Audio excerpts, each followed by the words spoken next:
Hello again, folks. Martin Laney here from Tangerine Technology. And in this video, I want to talk about recovering from disaster.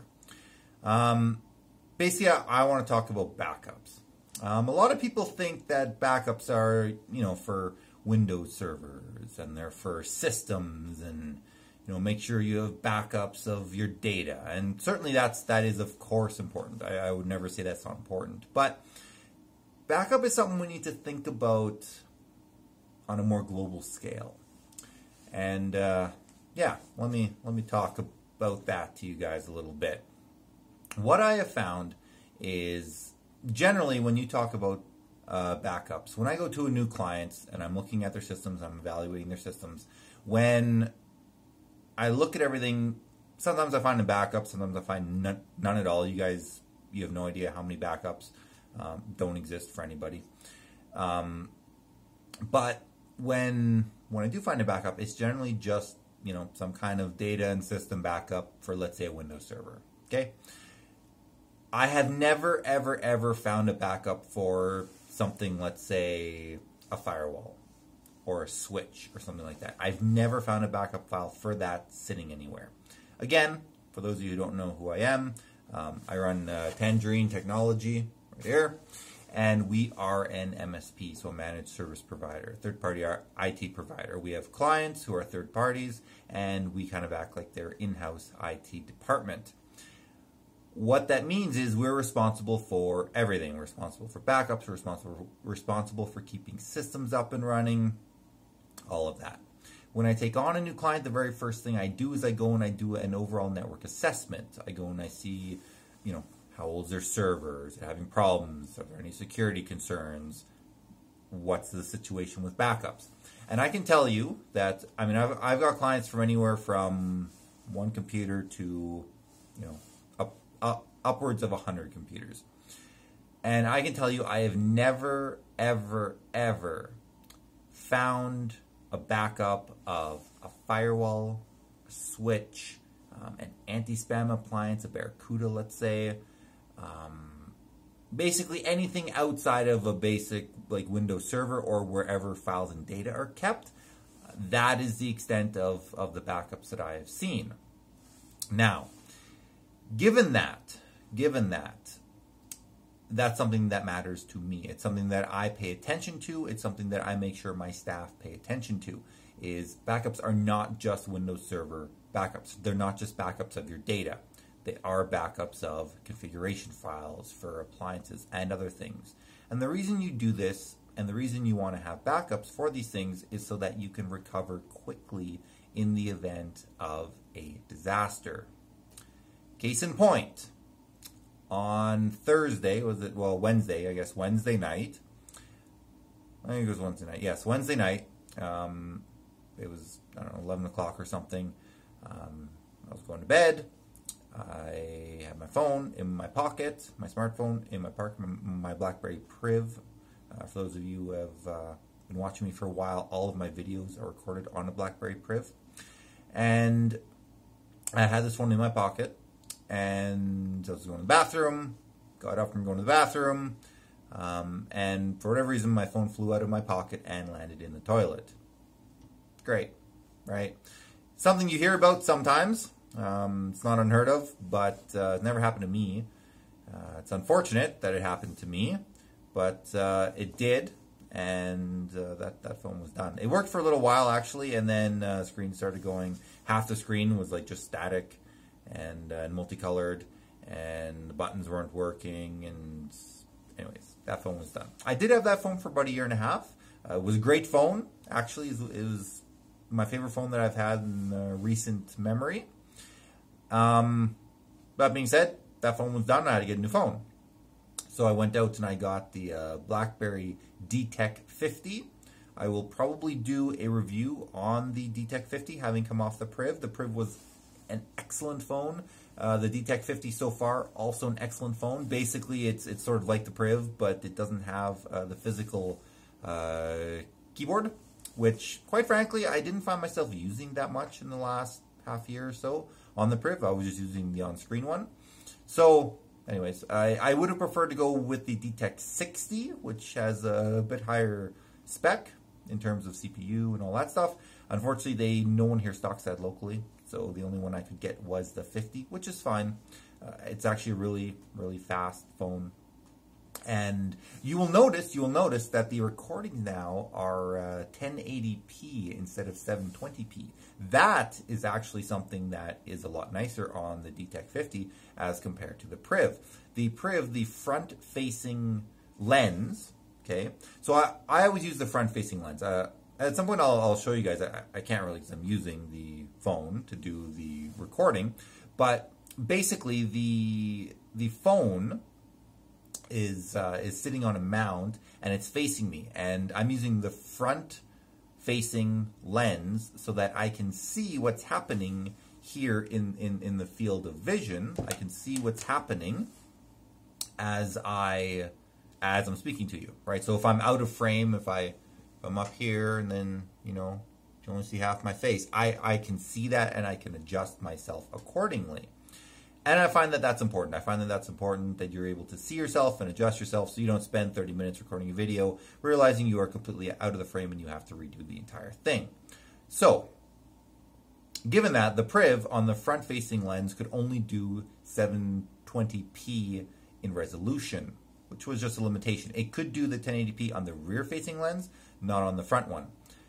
This phone, however, can do the 1080p on both the front and the rear lenses, which is great. It's great. Obviously, the size of the file is going to be a whole lot larger, so we'll see how that works out. Again, those of you who've been watching me for a while, I have limited bandwidth where I live. I have a per month cap on the amount of gigs I can upload and download. So I do have to be, I do have to take that into account when recording videos in higher quality, but I am going to do this one in higher quality because it might be a bit of a shorter video anyways, and I want to see how large the file will be. But anyways, just looking at the display of me looking at myself, it looks really good. I have to say, it looks really good. It looks a lot sharper than the Priv, so let's see. This could actually be an improvement for the videos, which would be great. Anyways, point is, my phone got dunked. I lost everything on it. It wasn't recoverable. I tried to plug. I put it into rice overnight. Then I tried to plug it into a computer. It wouldn't see it. Anyways, etc., etc. That phone's done. So next morning. So this is at like 11 o'clock at night. Next morning, 9 a.m. I'm at the store. I'm buying the Detect 50. I'm back in the office. I'm back in my office here. And well, what do? I have a blank phone, right? First of all, I store all my media, all my videos, all my pictures, any files are stored on an external micro SD card. So I took that out of my old phone, popped that into the new phone. Okay, I have all my videos and all of my photos and files there. Then I move over my SIM card. I started about probably a year ago. I started putting all of the contacts I get, the new ones, onto the SIM card as opposed to storing it locally in the phone. A lot of people will say, well, why don't you just use the Google address book and then it uploads and syncs into the cloud? That is an option. Cloud services are great for some things, not so great for others. That's a lot of personal private information I'm going to be putting into the cloud. I wasn't really comfortable putting all that into the cloud, so I started saving it onto the SIM card.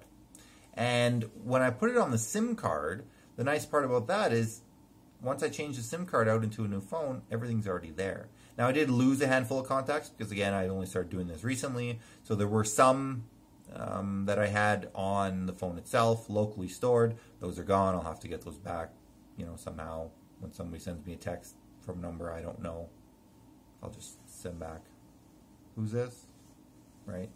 And then I will store those on the SIM card. So really, within 15 minutes, I was back up and running with the majority of my contacts, my phone number, and all of my photos, videos, and files that I store on my smartphone. The only thing that was left really were applications. So there was a couple system updates. Those took about an hour, hour and a half to run through, reboot, install, all that stuff. And then I had to re-download some applications. So I have a couple applications that I use for work here that I have on my smartphone. I won't let you know what those applications are because that's going to be the topic of another video, security through obscurity. But anyways, so I downloaded those and I'm back up and running. Honestly, before noon, I was back up and running, more or less, full on, no problems. I was doing everything that I was doing before on my previous phone onto my new one. Now, this is one of these things. If you... I obviously never planned to dunk my phone in the toilet. It's quite gross, actually. But that was never the plan. That was never the intent. Obviously, it was an accident. But, that being said, you have to plan for it. If you don't plan for it and it happens, you lose everything, right? If all of my pictures and videos and files were stored locally on that phone and not on the micro SD card, they'd be gone. Now, that being said, even though they're stored on an external storage, the micro SD card, I still, once a month, back everything up onto my laptop at home so that I have a copy of it on my laptop as well. So if someone steals my phone and I lose the card as well, then at least I have everything still on the computer at home. So that's important as well. So multi-layer backup, multi-layer. You don't rely strictly on, just having it on your phone or just having it on your computer. So that's another aspect to disaster recovery and backup, is making sure you have these things in more than one location in case something happens. Now, anyways, back to my story. I had a client a while ago, it's probably a year ago or so. One of their employees lost their smartphone, and they were literally out of commission for the better part of 3 or 4 days. They had to buy a new phone, they had to start from scratch, they had to enter all kinds of things. They were, I don't really want to say who the client is, but basically this person didn't work in the office, in the building. They were always out in the field, and they had everything on their phone. Their phone was basically their mobile workstation, their mobile notepad, their mobile everything. They did everything on this, and they lost everything, and they were not doing a regular backup. Again, this isn't something that I overlooked or anything like that. I told them that they should be doing regular backups, and this person just wasn't doing them for whatever reason. So that happens, right? I mean, people forget, they get busy, whatever. This person didn't have a recent backup. I think the newest backup they had was about 4 months old or so. So in that case, this person literally spent the better part of a week sitting there, entering all the info, getting everything back in, and that's a lot of lost productivity. It's a lot of lost work, it's a lot of lost time, productivity, all that stuff. So, when you're thinking about backup systems, when you're creating a backup regime, disaster recovery, all this stuff, you have to take into account the amount of time it will take you to recover if you don't do the backup. I know backups are a pain. It is a pain when I plug my phone in every month into my laptop and it has to take an hour to download the 4,000 photos I have and videos and all that stuff. It takes a long time. But when something happens, like my phone goes into the toilet or someone steals it, then I have a backup. I have a semi-recent backup where I haven't lost everything and have to start from scratch. And that is worth the pain in the ass it is to go and do it every single month. Plug it in, drag everything over. It takes a long time. But you have to do it. If you don't do it, at some point, again, I had this phone for a year and a half. I have taken this phone to, so for those of you who know, I travel a lot. I live up here in the Yukon. If I want to go on vacation, I'm on an airplane. If I want to go to conferences or things like that, I'm on an airplane. Even for work, if I want to do training, I'm on an airplane. So, I mean, I've been to Vancouver, I've been to Calgary, I've been to Texas, I've been to California, I have been to Iceland. I'm just thinking in the last 12 months where I've been. That's where I've been in the last 12 months. I've been to Alaska, all over Alaska. And I bring my phone with me everywhere. I don't go anywhere without my phone. I will actually think about where I go on holidays to make sure that I'm able to take my phone with me and that I have good service. So that's actually,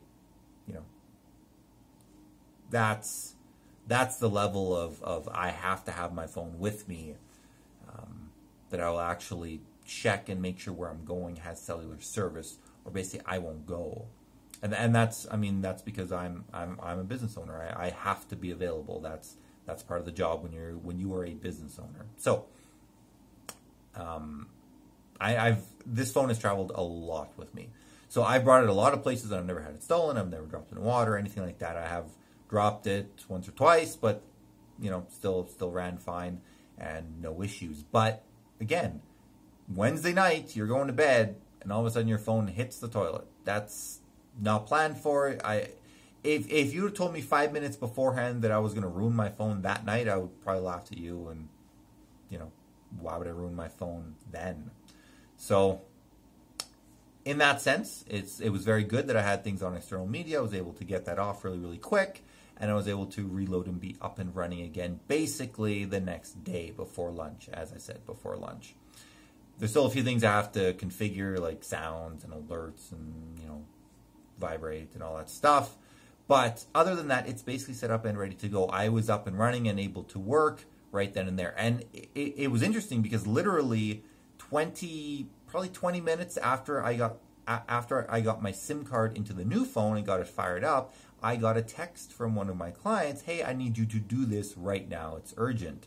They didn't email me. They didn't call me. They sent me a text, because that's what clients do these days. Some clients will send you a text, and they expect that you got that text and you're dealing with it. Right?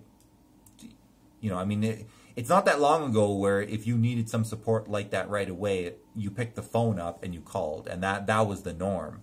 Not these days. These days, quite frankly, it's, send a text, send an email, use a phone my office, or phone my cell phone and expect me to answer. People expect immediate response. And, again, SMS or text messaging is a very popular way to get immediate responses. And this is how this client prefers to interact with me when they need something right away. So they sent me a text, and literally it was 20 minutes after I put the SIM card in the new phone. So if I'm down for 3 days, that client's going to be mad. Maybe they'll understand because, my phone wasn't working, but they're not going to be happy that whatever they needed wasn't done, right? And that's the modern day. That's the modern day, and that's what we as technology professionals, business owners, people in charge of systems and uptime and all that stuff, that's what we have to realize, is that we have to be able to recover from a disaster in a reasonable amount of time. The faster, the better. Basically, if you have a disaster, you want to be up and running the next minute, no matter what it is. And again, I've never seen a computer network where there are backups of configuration files for firewalls or switches or anything like that. And that's something, imagine you have a firewall where you have a lot of custom entries. There's a lot of software that needs in. You've got all of your VPN users in there. You've got local users, let's say, that log in. You've got very specific, let's say your firewall also handles your spam, your anti-spam for email. Let's say it handles gateway antivirus filtering and things like that. These are a lot of configurations. Imagine that piece of hardware just dies. First of all, can you go buy another one really quick? That's one question. And then second, let's say you have a spare one. How long will it take you to reconfigure that thing? And do you remember, let's say you have 30 VPN users. Do you remember who those 30 users are? You should have it documented somewhere, but again, I can tell you a lot of people don't. So how do you even know who those people are? How do you know who to re-add? And these are all things you have to think about when creating your backup regimes, your backup schedules. All this stuff is, am I capturing everything I should be capturing to recover quickly if I need to? And I would say in a lot of cases, again, what I've seen, the answer is no. Most people don't. Most people don't have backups of these configuration files.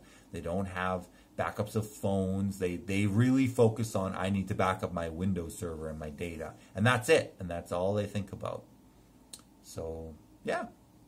That's basically all I've got on that. I am happy with my new phone so far. We will see how this video goes. Again, I'm going to stop it a little bit early. It will be about the 20-minute mark here. And I am curious what this is going to look like. And, yeah. I will see you guys at the next one, hopefully again with high quality.